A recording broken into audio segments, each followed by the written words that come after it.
What's scarier? Breaking into the home of a defenseless old woman or accidentally ending up in the lair of a beast, locking the door from the outside? This story began with simple greed, with the certainty that strength always conquers weakness.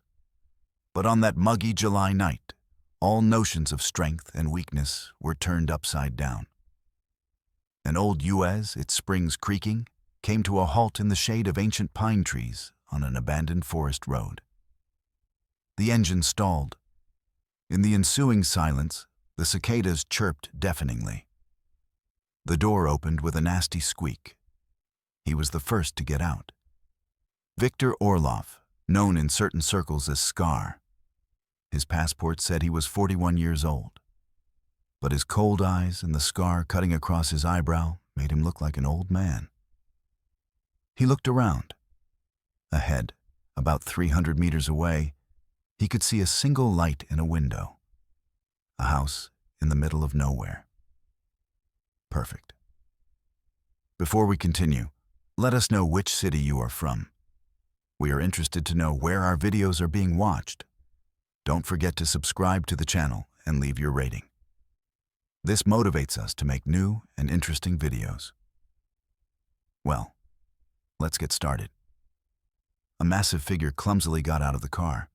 Sergei Volkov, nicknamed Bull. 28 years old, a mountain of muscles and a minimum of brains. He stared blankly at Scar, waiting for orders. The third, Kostya Smirnov, small, remained behind the wheel. At 20, he looked 15. Skinny and nervous, he clung to the steering wheel as if the car might drive away on its own. Scar snorted contemptuously as he looked at him. "Stay here," he said. "When you hear us, drive up to the house, not before. Got it?" Malloy nodded frantically. Scar turned to Bull. "Let's go. 5 minutes work." They moved toward the house. The grass was dry and rustled under their feet. The air was thick and smelled of pine needles and dust. Anna Ivanovna Petrova's house seemed to be asleep. 72 years old, a widow, a former employee of the nature reserve. That's what the informant had said. He also said that the old woman had recently sold some antique icons and kept all the money at home. People like her don't go to the bank. Easy pickings. Schramm took a crowbar from his pocket. The lock on the old wooden door was more symbolic than anything else. A quick movement, a dry crack, and the door gave way. They froze, listening. Silence.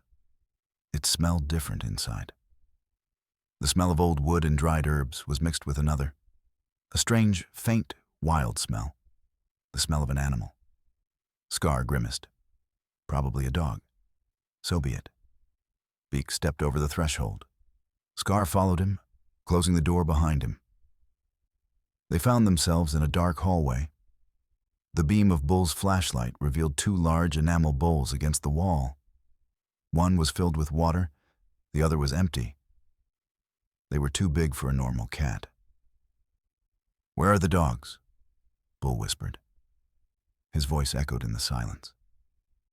"They're asleep, you idiot," hissed Scar. "Or out on the street in this heat. Go into the room. I'll take a look around here." Shifting from foot to foot, Bull moved deeper into the house, into the only room where a dim nightlight was burning. Anna Ivanovna was awake. She sat in an old armchair, listening to the night. She heard the lock click. She heard soft footsteps. But she wasn't afraid. She just waited.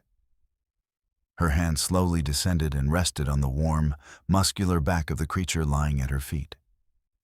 She felt the muscles tense under her palm.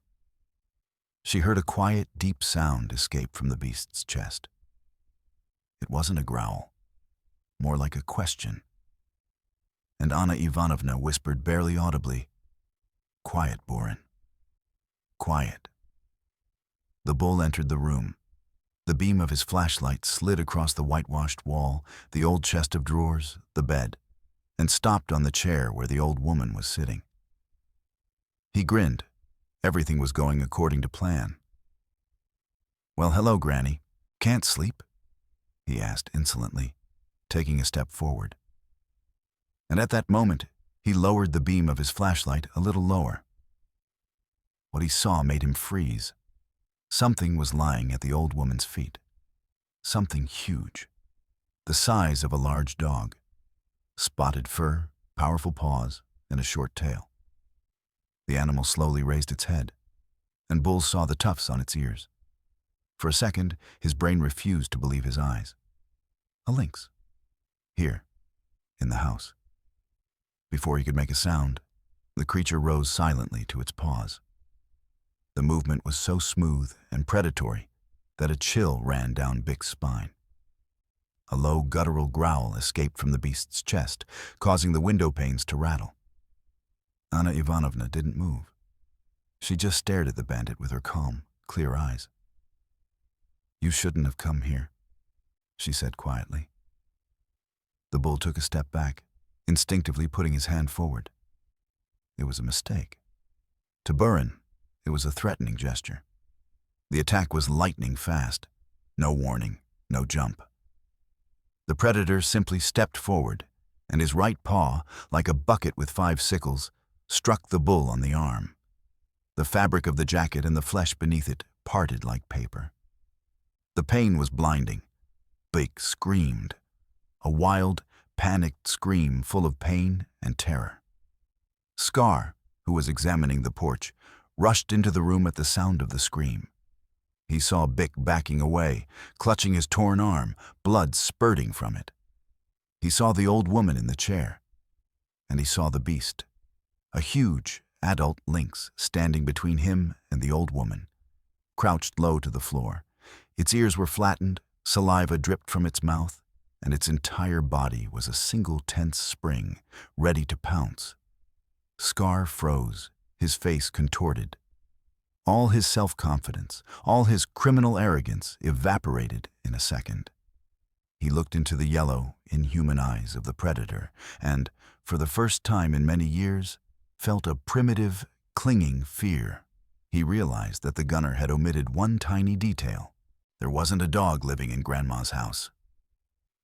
Anna Ivanovna raised her hand and said authoritatively, "Burin, stay." The lynx, keeping its eyes on the gangsters, slowly and reluctantly backed away and lay down at her feet again. But now it was not a relaxed posture. It was the posture of a predator guarding its prey. "What is this?" Scars hissed, looking from the beast to the bloodied bull. "This is my home," Anna Ivanovna replied calmly. "And this is my family. Leave. Right now." Scars came to his senses for a moment. Rage began to replace fear. Some old woman, some overgrown cat was going to tell him what to do. He took a step to the side, trying to get around the beast and grab the old woman. He thought she was the key to controlling the animal.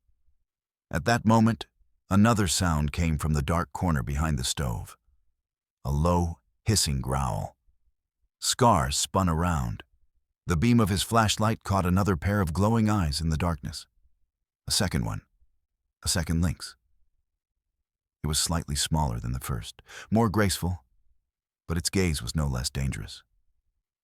Taiga. She was sitting on an old chest, watching them. And she was blocking the only way to retreat. The door. Scar slowly shifted his gaze from one beast to the other. He realized that they had made more than just a mistake. They hadn't broken into a house. They had broken into a cage with predators. And now the cage was locked from the inside. The silence that followed the second growl was thicker and more terrifying than the sound itself. It pressed on his ears, making his blood pound in his temples. Viktor Orlov, Scar, stood rooted to the spot. His brain, accustomed to calculating options, giving commands, and finding a way out, failed him for the first time in his life. The entrance was where the second, more elegant but no less deadly creature was sitting. The way forward was blocked by a huge male who had already tasted his accomplice's blood. And between them, in an old armchair, sat a gray-haired old woman, and who looked at them not with fear, but with a slight, almost contemptuous regret. Like a zoologist looking at irrational cubs that had climbed into a tiger's enclosure. The smell of warm blood dripping from Bull's hand onto the dry floorboards grew stronger. Scar saw the male, Buren, snort. He inhaled the smell. He tasted it. "I told you to leave." Anna Ivanovna's voice sounded as even as ever, without a single tremor. It was completely out of place with the nightmare unfolding around her. "Now it's too late. You came in without asking. You scared my children. And you hurt my boy." She nodded slightly toward Bik, who was moaning as he slid down the wall, leaving a bloody trail on the wallpaper. What are these creatures?" Scar managed to say. The words stuck in his throat. He tried to regain control, but his voice wouldn't obey him. "They're not creatures," Anna Ivanovna corrected him. "This is Taiga and Buren. They are the masters of this forest. This is their home, their lair. And they don't like strangers." She spoke about them as if explaining obvious things to a slow child. And this matter-of-factness frightened Scar more than the flattened ears and bared fangs. He realized that she was not afraid of her animals. She controlled them, and that meant she controlled the situation. In the old UAZ, 300 meters from the house, Kostya Simonov, Malloy, shuddered. Was it his imagination, or did he hear something again? Not a scream, but some kind of roar. Low, guttural, like the sound of a tractor engine starting somewhere far away. But what kind of tractor at 2 a.m? He peered into the darkness, where a single light glowed in the window. What was going on there? Why were they taking so long? 5 minutes, said Schramm. At least 15 had passed. His fingers were sweaty, his palms sliding across the steering wheel. Thoughts raced through his head like frightened birds. Maybe the old woman wasn't alone. Maybe she has a gun. Maybe they're already lying there and he's sitting here waiting.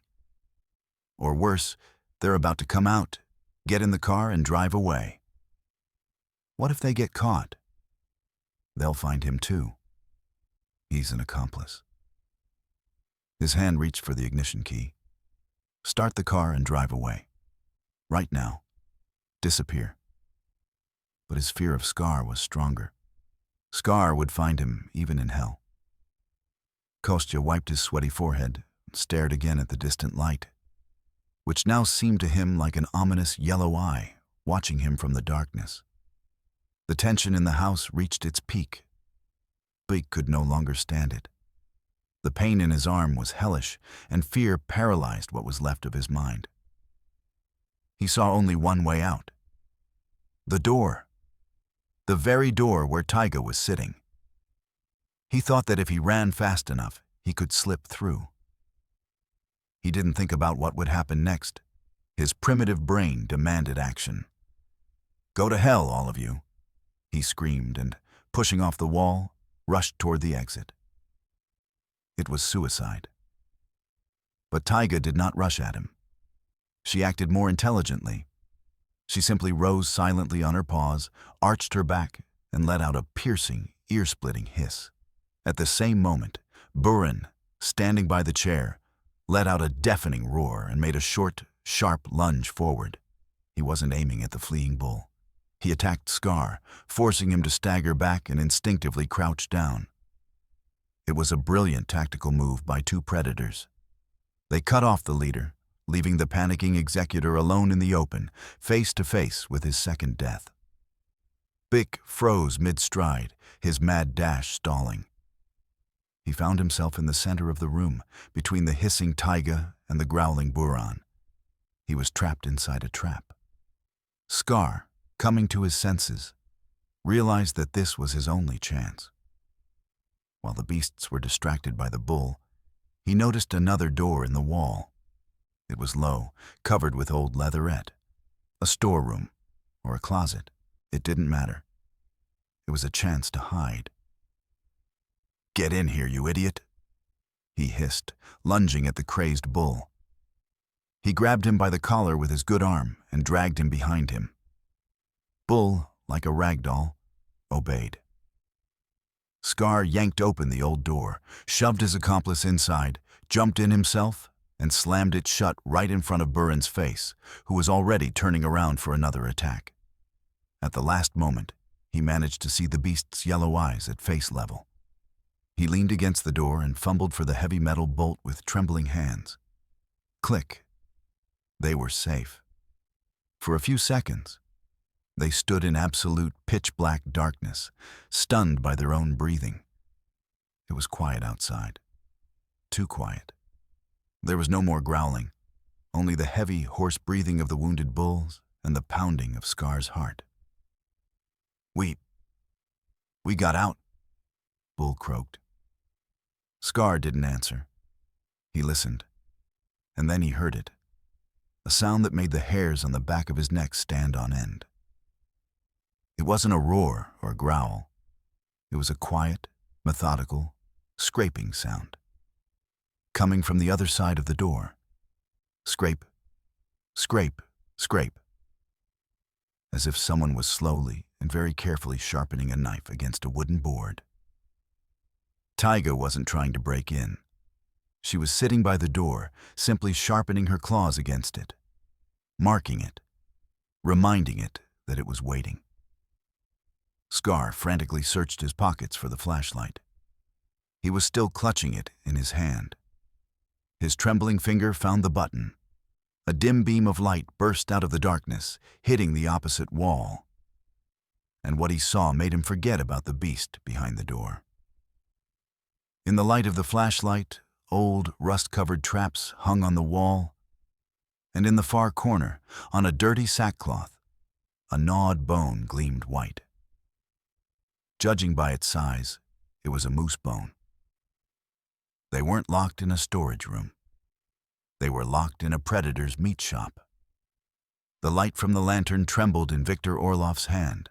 It illuminated the small, closed world that had become their prison. The walls were made of thick logs, blackened by time. There were cobwebs in the corners. And those traps on the wall, they weren't decorative. A tuft of gray wool was visible on the teeth of one of them. Scar slowly moved the beam of the lantern down. A gnawed moose bone confirmed his worst guess. This wasn't just a storage room. This was a place where predators brought their prey. And now they were the prey. The scratching sound behind the door didn't stop. It got on his nerves like dripping water. Taiga, the second lynx, didn't try to break down the door. She just sat there, methodically digging her claws into the wood. Scrape, scrape, scrape.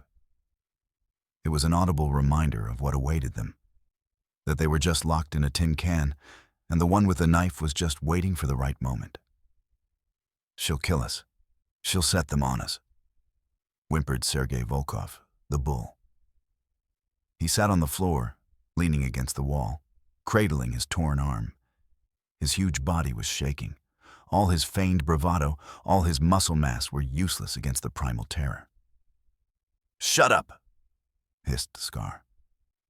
He stepped toward Bull and shook him forcefully by the shoulder. He needed to regain control, at least over his only accomplice. "Whining won't help. We need to think."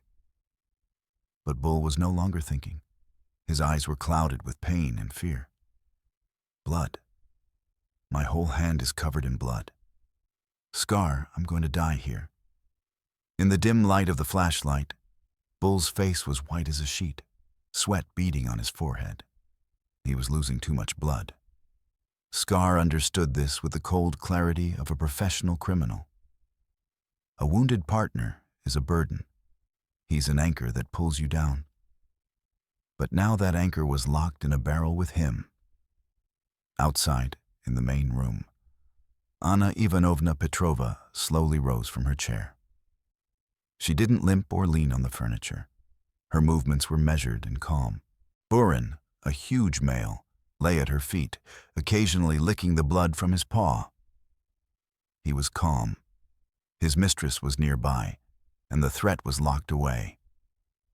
Taiga, by the door to the storeroom, raised her head when Anna Ivanovna approached her. The woman ran her hand over her silky back. "Good girl. Hold on a little longer." Then she pressed her palm against the warm wood of the door. She knew that two people were sitting there in the darkness. One was frightened and wounded. The other was dangerous, like a rat cornered. And you had to speak to a rat in its own language. "Can you hear me?" Her voice sounded surprisingly loud and clear through the door. Inside the storeroom, Scar and Bull froze. The old woman's voice, devoid of fear or malice, frightened them more than an animal's roar. It was unnatural. "Your boy is badly wounded," Anna Ivanovna continued. "The artery seems to be intact, but the bleeding must be stopped. Otherwise, he'll die here. It's cold in my cellar. He won't spoil before morning." These mundane words sent a chill down Scar's spine. She spoke of Bick's death as if she were discussing the preservation of food. He looked at his accomplice. He was breathing heavily with his mouth open, his eyes beginning to roll back. Fear of being locked in the dark with a dead man mixed with rage. This old woman was mocking them, playing with them. He rushed to the door and banged on it with his fist. "Open up, witch! Do you hear me? Let us out, or I'll break this door down." In response, there was no voice, but a low, threatening growl from Burin, who had come up and stood next to the old woman. Then Anna Ivanovna spoke again, her tone unchanged. "You won't break down this door. It's made of larch. My late husband, Yegor, was a forester. He built it to last. But you have another way out." Schramm froze, listening. An exit? What exit? He frantically shone his flashlight around the cramped room. And then he saw it. High up under the ceiling was a small, almost square window, no more than 40 centimeters wide. Covered in cobwebs and dirt, it was crossed by a single thick, rusty bar. It was not an exit. It was a mockery. But it was a chance. A ray of light, albeit locked. He just had to get to it and somehow break the bars. At that very moment, Kostya Simonov could no longer sit in the car. The silence became unbearable. He turned off his phone so he wouldn't be tempted to call. He got out of the UAZ. The creak of the door sounded like a gunshot to him. His heart was pounding in his throat. He began to move slowly, stealthily, toward the house, hiding behind the trunks of pine trees. He didn't know what he wanted to do. Just take a look, make sure everything was okay, or on the contrary, to make sure that everything was bad, and then definitely run away. He crept up to the edge of the forest, from where he could see the yard, and froze. The light in the window was still on. The door to the house was ajar.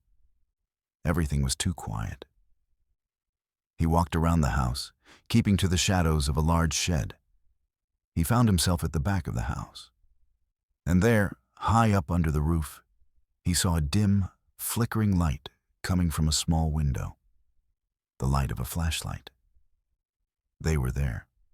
They were alive. Scar was already considering his options. He couldn't get Bull to stand up. He was almost unconscious. He had to build some kind of support. He shone the light around, empty boxes, old sacks. He could... Suddenly, the scratching at the door stopped. And in the silence that followed, Anna Ivanovna's calm voice rang out again. "I can help your friend. I can treat his wound and bandage it. I can even call an ambulance for him when it's over. And I can help you get out of here alive." The Scar froze, not believing his ears. Was this a trap? "What do you want in return?" he asked hoarsely. And the old woman's answer made his blood run cold. I don't want anything. But my children need to eat. You brought too much noise with you. You scared away all the game in the area. The hunt will be unsuccessful today. And they are used to eating fresh meat. A low, guttural, hungry growl came from the other side of the door. Scar looked at Bull's pale face, then at the barred window. He realized that this was not a suggestion. It was an ultimatum. And the choice was not between freedom and prison. The choice was which one of them would become dinner for her children. Anna Ivanovna's words hung in the stale air of the storeroom like a sentence. They're used to eating fresh meat. It wasn't a threat. It was a simple statement of fact, and the mundane nature of it sent a chill down Viktor Orlov's spine. He looked at Sergei Volkov. The bull lay on the dirty floor, his eyes half closed, his breathing weak and labored. He was no longer an accomplice. He was just a piece of meat. Wounded, weakened meat. Scar moved the beam of his flashlight to the barred window under the ceiling, the only way to freedom.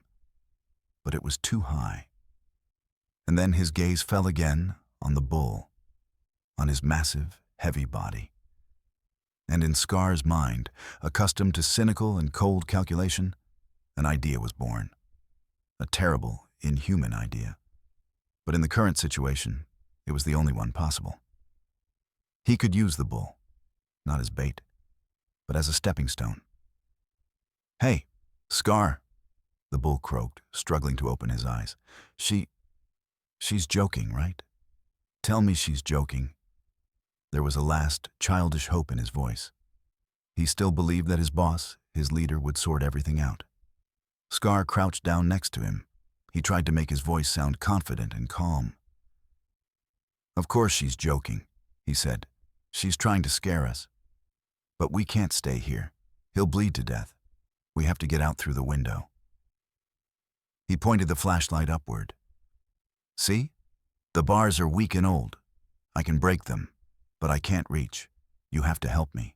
Give me a boost." Bull stared blankly upward, then at Scar. "I can't. My arm. I can't stand up." "You will stand up." Scar's voice became harsh. "You will stand up because if we stay here, that witch will feed us to her cats. Do you understand?" He grabbed Bull by his good arm and pulled him up with all his strength. Bull groaned in pain, but obeyed. Leaning against the wall, he struggled to his feet. Meanwhile, Malloy, Kostya Simonov, continued his reconnaissance. The light in the small window would disappear and then reappear. He couldn't understand what was going on. He walked around the house and found himself at the main entrance. The door was still ajar. His heart was beating like crazy. What if there was no one there? What if the old woman had somehow neutralized them and was just sitting inside? He took a few deep breaths, trying to calm his trembling. He had to look inside. Just one peek. He tiptoed up to the door and looked through the crack.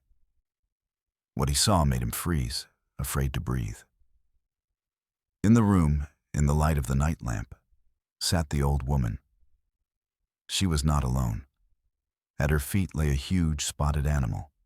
It raised its head and looked straight at the door.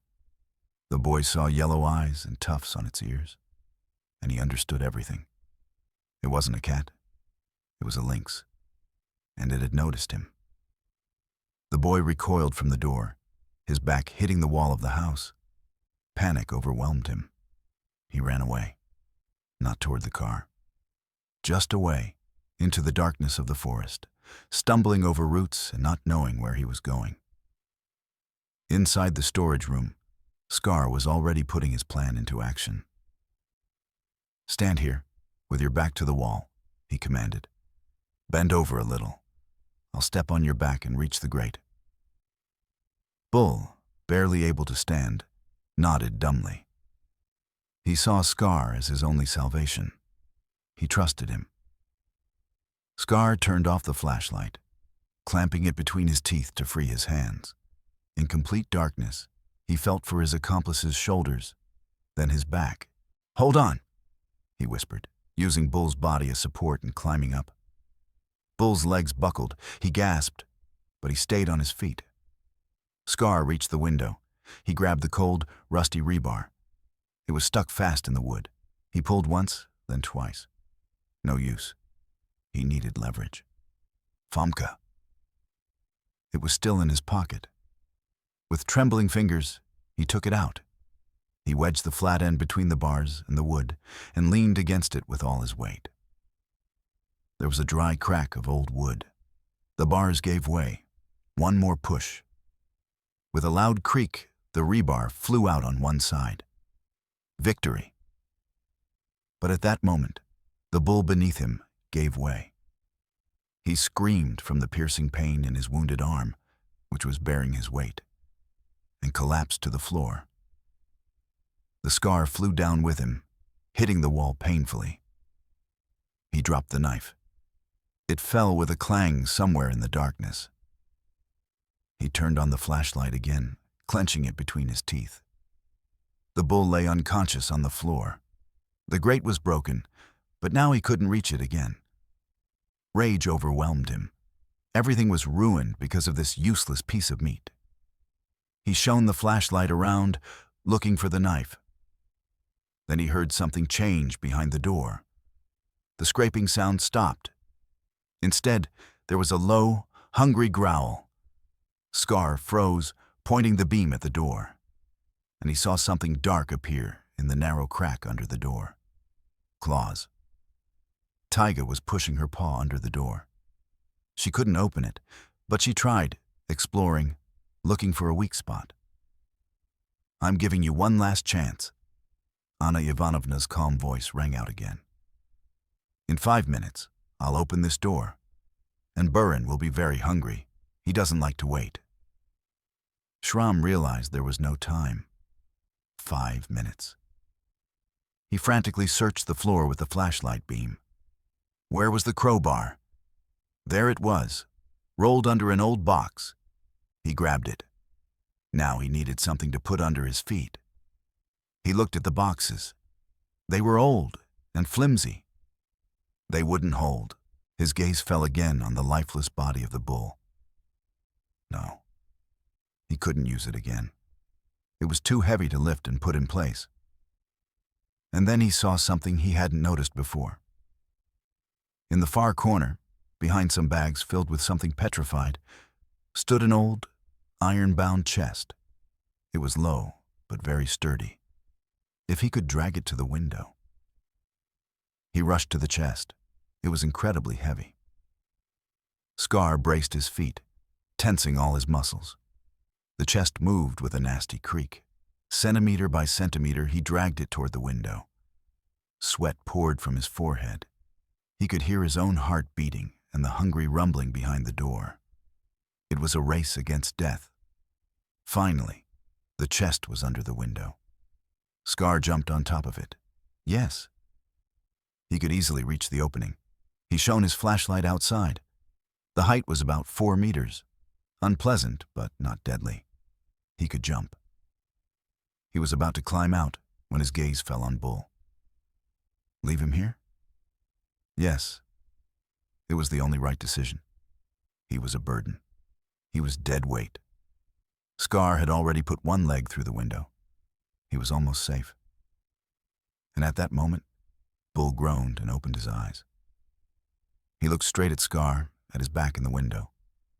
And there was no malice in his cloudy eyes, only silent, dog-like confusion. Scar, you're leaving me? He whispered. This whisper, full of despair and devotion, touched something in Scar's soul that he had long forgotten. He froze, one foot free, the other in hell, next to his dying accomplice. Outside, there was the sound of a bolt being moved. The whisper of Sergei Volkov, the bull, pierced Viktor Orlov's consciousness sharper than the claws of a predator. Scar, are you leaving me? This question, asked from the depths of despair and last-ditch faith, stopped him. For one endless moment, Scar froze, balancing between salvation and hell. Outside, behind the door, there was a dry metallic click. The bolt was open. The old woman was carrying out her threat. At that moment, something clicked in Scar's soul, burned by prisons and cruelty. It wasn't pity. It wasn't conscience.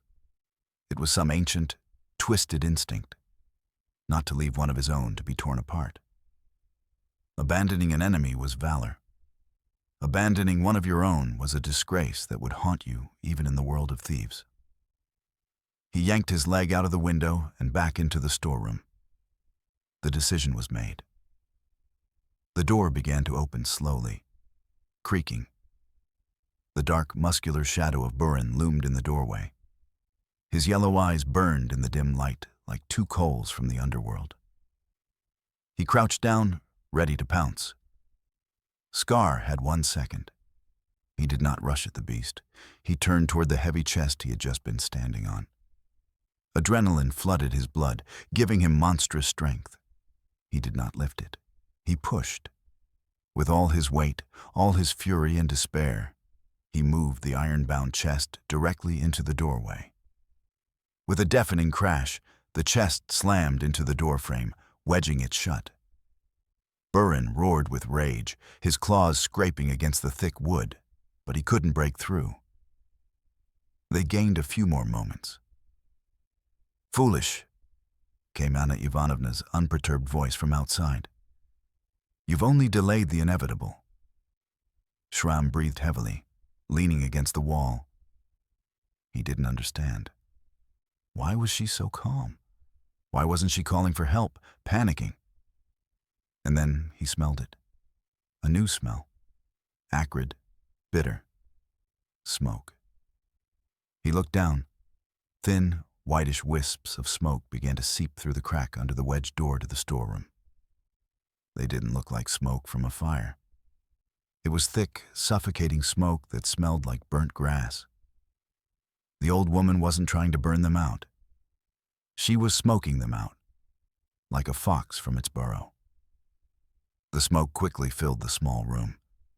It became difficult to breathe. His eyes began to sting. The window. Now that was the only way out. But Bull. Meanwhile, Kostya Simonov, without looking where he was going, ran out of the forest onto a country road. He ran until he stumbled and fell, tearing his palms on the gravel. Lying on the ground, he sobbed with horror and helplessness. And through the veil of tears, he saw them. 2 lights slowly approaching along the road. Headlights. A car. His first thought was to run.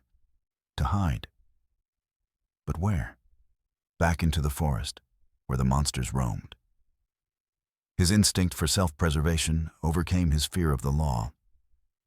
He jumped to his feet and, waving his arms, rushed toward the car. It was an old police UAZ. It braked, showering Kostya with dust. An elderly, tired-looking local police officer in an unbuttoned jacket got out of the car. "What are you doing here?" he asked good-naturedly. There's a house." Kostya stammered, gasping for breath. "My grandmother. They broke in. And she has cats, huge ones. They'll kill them." The local cop, Stepanik, had seen a lot in his life. He looked skeptically at the terrified boy, but the mention of Anna Ivanovna's house and a possible robbery made him wary. "Stay here," he ordered the young sergeant behind the wheel, and got into the car himself. "Let's go check it out."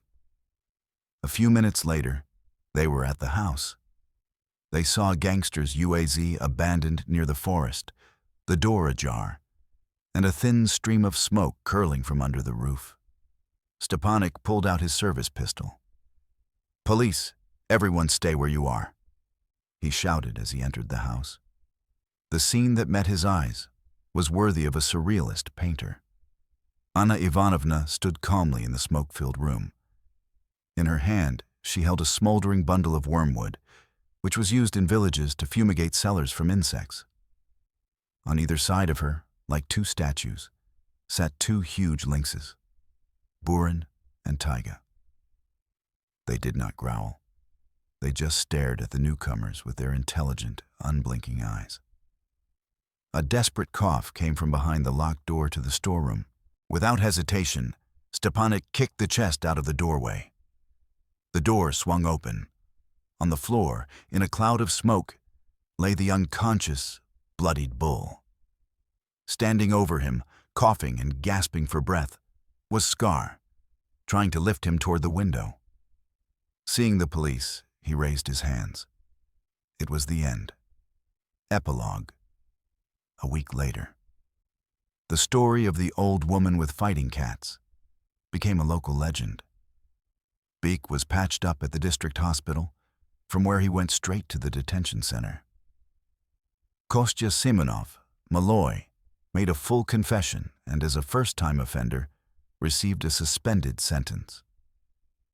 Shram, broken and humiliated, not so much by the police as by the calm authority of the old woman, remained silent during the interrogations, realizing the absurdity of his possible testimony. The local police officer, Stepanych, came to Anna Ivanovna not with a report, but with a bag of groceries. He sat with her on the porch for a long time, glancing at the two predators lying in the shade. "Officially, the case is closed," he said at last. "Self-defense. Protection of the home. The animals acted on instinct, provoked by criminals. That's what it says in the papers. No one will take them away from you, Ivanovna." Anna Ivanovna did not answer. She just stared into the distance, at the tops of the pine trees, illuminated by the setting sun. Her hand lay quietly on Buren's warm back. Her world, her little forest kingdom, had survived. And two loyal, silent guardians stood nearby. Proof that true strength does not lie in brute muscle and weapons, but in quiet harmony with nature, which is always on the side of those who understand and respect it. Who was right in this situation? Anna Ivanovna, who carried out a cruel vigilante justice, or Shram, who tried to save his partner at the last moment? What do you think?